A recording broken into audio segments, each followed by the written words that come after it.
Dr. Minuteo Kim walked quickly through the long metal hallways of New Horizon Colony. Her footsteps made loud sounds that bounced off the walls. She looked at her small computer screen and saw bad news again. The air machines were not working right, and people were having trouble breathing. Hyunwoo, are you still looking at those dirt samples? She called to her friend who was working at a big microscope in the lab. Dr. Hyunwoo Lee looked up from his work. His face looked tired and worried. Yes, and I found something very strange. 3 more places where humans live have problems this week. The machines stopped working, and people are getting sick. Minuteo sat down next to him and put her computer on the table. The screen showed reports from all over space where humans had built new homes on other planets. Every single place was having the same problems. Machines that clean the air stopped working. Machines that make water clean broke down. People were getting sick with diseases that doctors had never seen before. This does not make sense, Minuteo said. All these places are very far from each other. How can they all have the same problems at the same time? Hyunwoo pointed to his microscope. Look at this. I found very small living things in the dirt. But they are not normal. They look like someone made them in a lab. Minuteo looked through the microscope. What she saw made her stomach feel sick. Tiny creatures were moving around, but they only attacked human cells. When Hyunwoo put animal cells next to them, the creatures did nothing. But when he put human cells there, the creatures attacked them right away. These things only want to hurt humans, she whispered. They were made to kill us. In the next room, they could hear people coughing and getting sicker. The colony had started with 500 people 6 months ago. Now only 300 were still healthy enough to work. Hyunwoo showed her more test results on his computer. I tested dirt from 12 different planets where humans live. All of them have these same creatures. But here is the strange part, the creatures are different on each planet. They are made to work with each planet's air and water. Someone put them there, Minuteo said. Someone who knows about many different planets. Someone who wanted to make sure humans would die no matter where they tried to live. She walked to the big window that looked out at the planet's surface. New Horizon was supposed to be humanity's greatest success. The planet had good air, clean water, and rich soil perfect for growing food. But now the soil was full of poison made just for humans. Her communication device beeped with an emergency message. Minuteo read it and felt cold fear run through her body. What is it? Hyunwoo asked. The colony on Kepler Station is completely dead. All 800 people. The message says their air became poison in just 2 hours. The machines showed everything was normal, then everyone just died. Hyunwoo sat down hard in his chair. 800 people in 2 hours. That is not possible unless someone planned it. More messages started coming in. New Sol Colony reported that their food machines were making poison instead of food. The mining station near Jupiter said their workers were getting sick just by touching the rocks they were supposed to dig up. Titan Base said their water had turned into acid that burned people's skin. Every single place humans live outside Earth is being attacked, Minuteo said. But the attacks are different everywhere. Someone knows exactly how to hurt us on each planet. She started typing fast on her computer, sending messages to other scientists on other planets. The answers came back quickly, and they were all the same. Strange creatures in the soil, poison in the air, machines that stopped working for no reason. But the worst part was how smart the attacks were. On cold planets, the creatures made people's bodies too hot. On hot planets, they made people freeze. On dry planets, they made people drown in their own body water. On wet planets, they dried people up like old plants. Whoever is doing this knows everything about humans, Hyunwoo said. They know how our bodies work, how our machines work, how we think and plan. Minuteo looked at all the data on her screen. 37 human colonies. All of them dying. All of them attacked in ways that seemed like accidents or bad luck. We need to tell Earth right now, she said. This is not equipment breaking or people getting normal sick. This is war. But war against who? Hyunwoo asked. We have never met any other intelligent life. We do not even know who our enemy is. Minuteo looked out the window again. In the distance, she could see the cemetery where they had buried the people who died from the strange sickness. Every day, they buried more people. I do not know who they are, she said quietly. But they know us very well. And they want every human in space to die. As night fell on New Horizon, Minuteo and Hyunwoo kept working, trying to find a way to fight an enemy they could not see, from a place they could not find, using weapons they did not understand. But deep in space, Ancient eyes watched their struggle and prepared the next phase of humanity's destruction. Captain J. Park floated in the control room of Earth's biggest space station. Through the huge glass windows, he could see stars everywhere, but today they looked different. Something was wrong with the way they were shining. "Captain, you need to see this right now," called Dr. So-young Choi from her workstation. Her voice sounded scared, and So-young was never scared of anything. J. pushed himself through the air to where So-young was looking at her computer screens. The screens showed pictures of stars from all over their part of space. But the stars were not acting normal. "Look at this pattern," So-young said, pointing at the screen. "These 17 stars are all changing their light at the same time. They get bright, then dark, then bright again. But they are doing it together, like they are talking to each other." Young Ho Nam was sitting at another computer nearby. He was the smartest person J. knew when it came to secret codes and hidden messages. Young Ho had not slept for 3 days, and his eyes were red and tired. "Captain, I think I know what the stars are saying," Young Ho said quietly. "And you are not going to like it." J. felt his heart start beating faster. "Tell me." Young Ho put his work on the big screen so everyone could see. "The stars are not just making random light patterns. They are using a very old and very smart language. It took me 3 days to understand even small pieces of it." The screen showed rows of numbers and symbols that hurt J-Minute's head just to look at. But at the bottom, Young Ho had written words in normal language that made J-Minute's blood turn cold. Species classification, human. Status, threat level maximum. Decision, elimination required. "What does that mean?" J-Minute asked, but he already knew the answer would be terrible. So-young brought up more star pictures on her screen. "Captain, this is not just 17 stars. We found the same patterns in 43 different star groups. Something very big and very old is using the stars like a giant communication system." Young Ho rubbed his tired eyes and kept talking. "I found more pieces of their language. They call themselves something like the Star Council. They have been alive for millions of years, much longer than humans have even existed." "And they want us dead?" J-Minute asked. "Not just dead," Young Ho said. "They want us to never have existed at all. According to this, they have been watching us since we first went to other planets. They think we are too dangerous to live." So-young pulled up another screen that showed human colonies in space. "Look at this, Captain. Every place where humans died in the last few months, the stars nearby were making these same light patterns right before the attacks happened." J-Minute stared at the screen. Red dots showed where human colonies had died. Around each red, the nearby stars had been flashing in the same pattern just days before people started getting sick and machines started breaking. "They are controlling the attacks," he whispered. Young Ho nodded. "The Star Council thinks humans grow and change too fast. Other alien species in space grow very slowly over millions of years. They like everything to stay the same. But humans change everything quickly, and that scares them." "How can they control what happens on planets?" J-Minute asked. So-young pointed to more data on her screen. "Captain, these beings can control stars themselves. They can make stars shoot dangerous light at planets.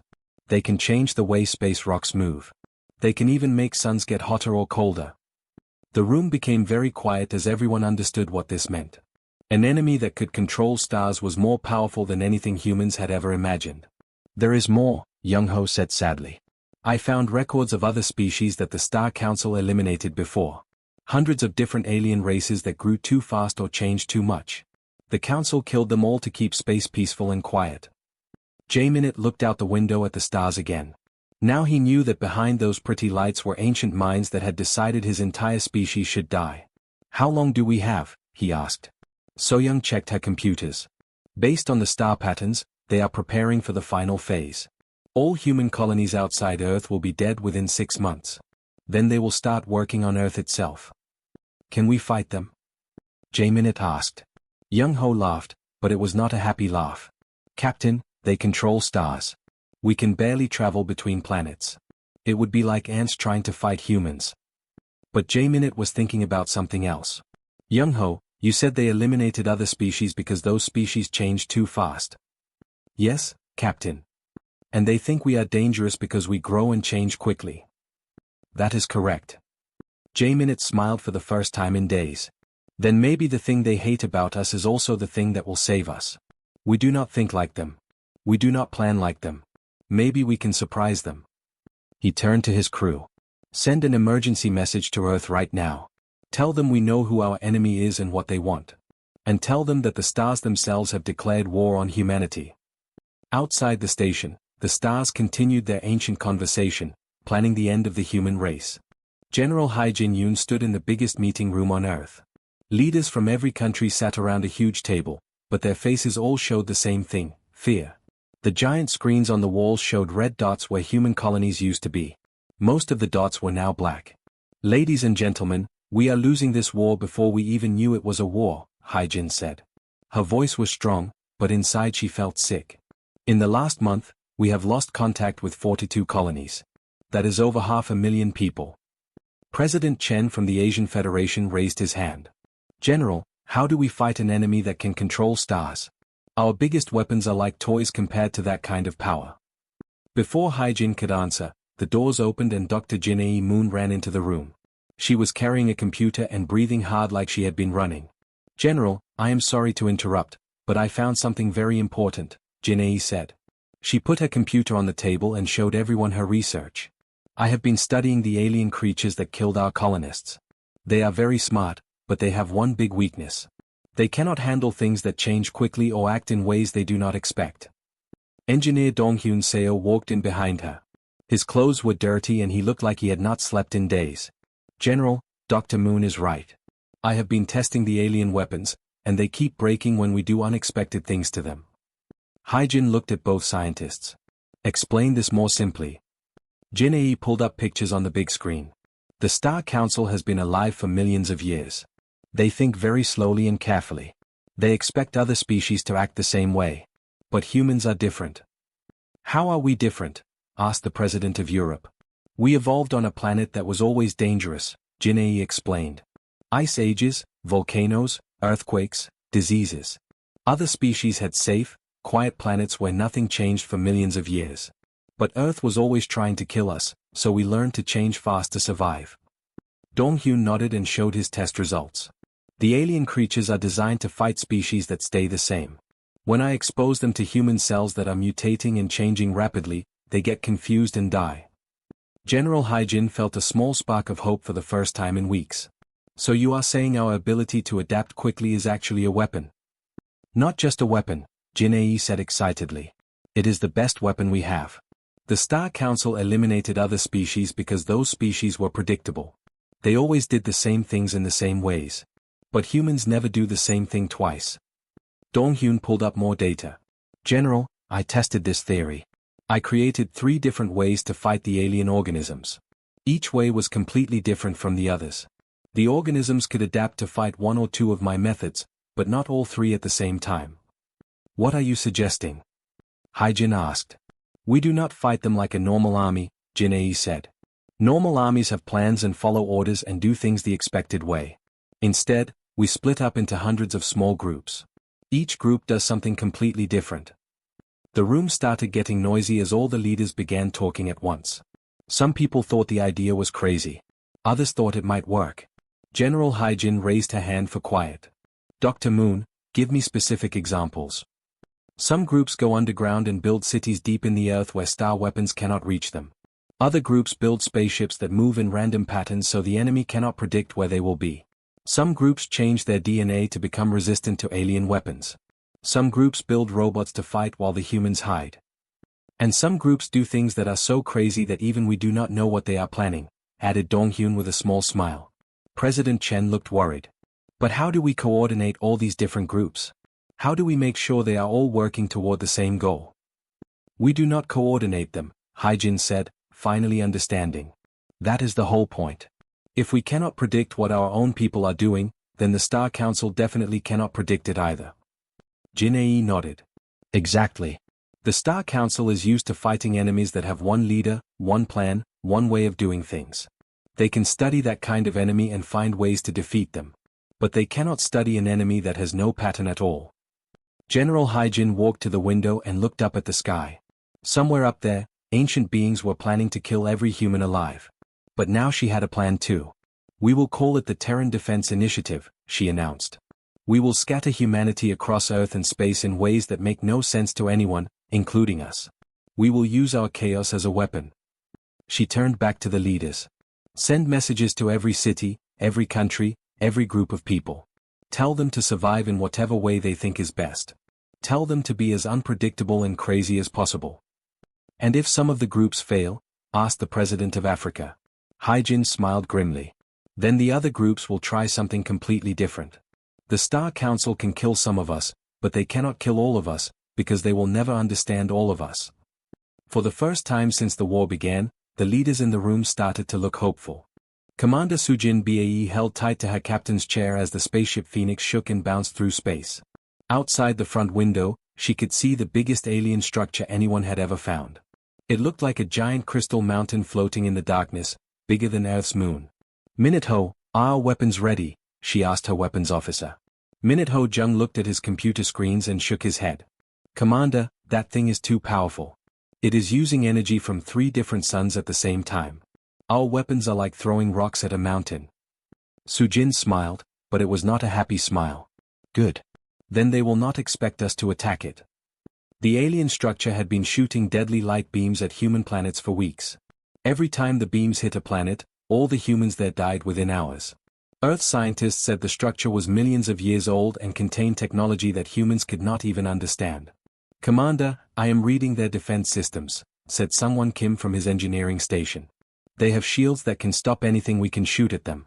But the shields move very slowly, like they expect enemies to attack in straight lines. Of course they do, Sujin said. These Star Council beings have been fighting the same way for millions of years. They probably think all spaceships fly in nice, neat patterns like their ships do. She looked at her crew. They were all young and scared, but they were also angry.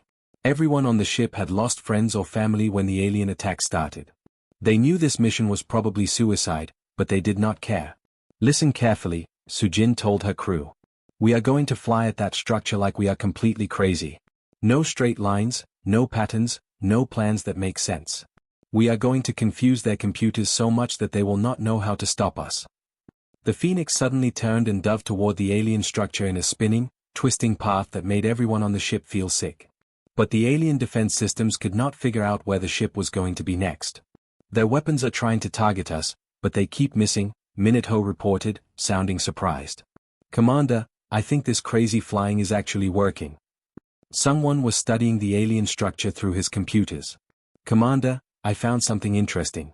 This structure is very old and very powerful, but it was built to last forever. The builders never thought anyone would try to break it. What does that mean? Sujin asked while steering the ship in another impossible direction. It means they did not build in safety systems for overloads. If we can make their power systems work too hard, the whole structure might break apart. Sujin felt excitement growing in her chest. How do we overload their systems?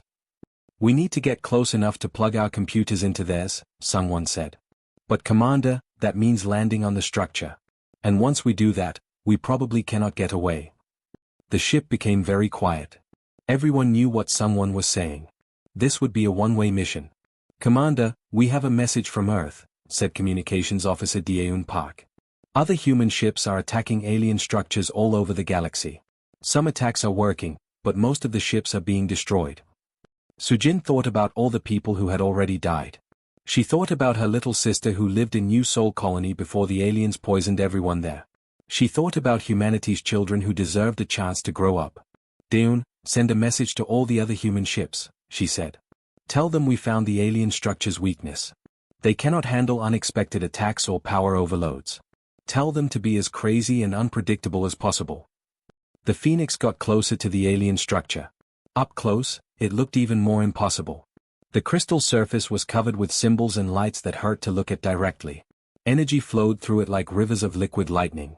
Sungwon, how much time do you need to overload their systems? Sujin asked. If I can connect to their main power control, maybe 10 minutes, he answered. Minute-Ho, can you keep their defense weapons busy for 10 minutes?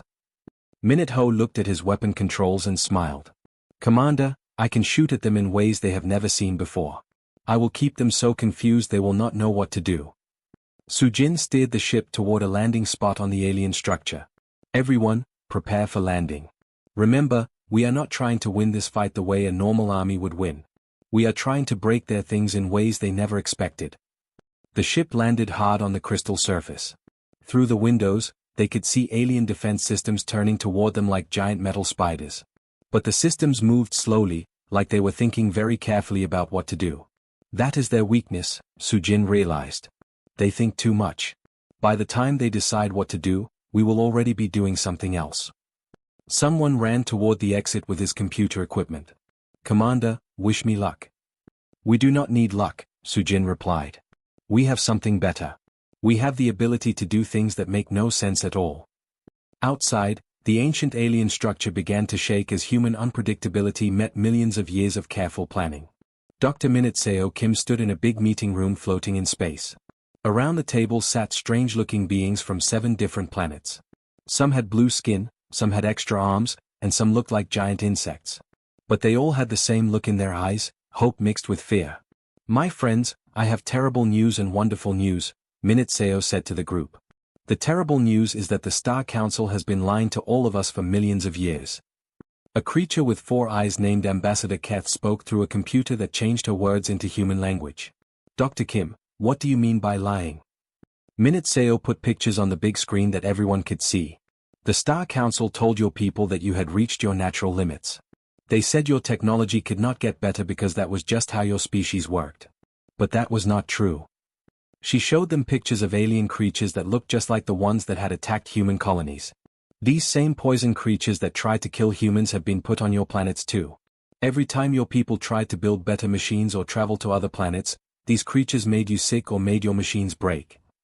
The room became very noisy as all the alien representatives started talking at once in their different languages. Some sounded angry, some sounded sad, and some sounded confused. You are saying that we could have had better lives all this time? Asked Ambassador Keth. Her voice sounded very small and hurt. Yes, Minute said gently. Your people are smart and strong. You could have traveled between stars and built amazing cities and discovered incredible things. But the Star Council was afraid of change, so they kept you weak on purpose. From Earth, General Haijin Yoon appeared on the screen as a hologram. Even though she was many light years away, her voice was clear and strong. The Star Council has been the galaxy's prison guard for millions of years. They kept everyone locked in cages they could not see. Captain J. Minute Park was commanding a big group of spaceships from many different planets. His voice came through the room's speakers. General, I have good news to report. 23 more alien species have joined our fight against the Star Council. The old beings are losing control of star systems across the galaxy. Minute smiled for the first time in months. When humans first discovered they were under attack, they thought they were alone. But as they fought back, they found that many other species had been suffering under the Star Council's control for much longer than humans had even existed. The Council made one big mistake, she told the assembled aliens. They thought that if they controlled us for long enough, we would forget how to be free. But they were wrong. On her computer, Young Ho Nam was listening to messages from all over the galaxy. His job was to decode the Star Council's communications, but now those communications were getting harder to find. Dr. Kim, the Star Council is panicking, he reported. For the first time in millions of years, they do not know what is happening. Their star control systems are breaking down because too many species are attacking them at once. Ambassador Keth stood up from her chair.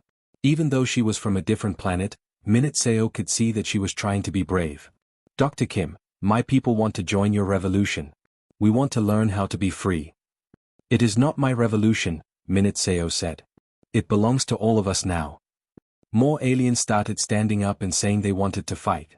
The room filled with strange voices speaking in languages that sounded like music, or wind, or water flowing. But Minute could understand what they all meant. They were tired of being controlled. Captain J. Minute's voice came through the speakers again, and this time he sounded excited. Everyone, you need to hear this. We just received a surrender message from one of the Star Council's main control centers. They are asking for peace talks. The room became completely quiet. No one had expected the ancient beings to give up so quickly. They are not really surrendering, General Haijin said from Earth. They are scared. For millions of years, they controlled everything by keeping species separate and weak. But now all those species are working together and helping each other. The Council cannot fight that. Minute looked around the room at all the different aliens who had become her friends. This is what the Star Council was really afraid of. Not that we would become too powerful individually, but that we would become powerful together. Ambassador Keth asked, what happens now? Do we forgive the Star Council for what they did to us? We do something better, Minute Seo said. We build a new galaxy where every species gets to choose its own future. Where young civilizations are helped instead of hurt. Where being different is celebrated instead of feared. Young Ho looked up from his computer with a big smile. Dr. Kim, I am getting messages from over 300 different species. They all want to join our alliance. The Star Council's empire is completely falling apart. Through the windows of the space station, Minute Seo could see stars that once carried messages of death now twinkling peacefully in the darkness. Soon, those same stars would carry messages of hope to species that had waited millions of years to be free. The galaxy would never be the same again, and that was exactly what everyone wanted.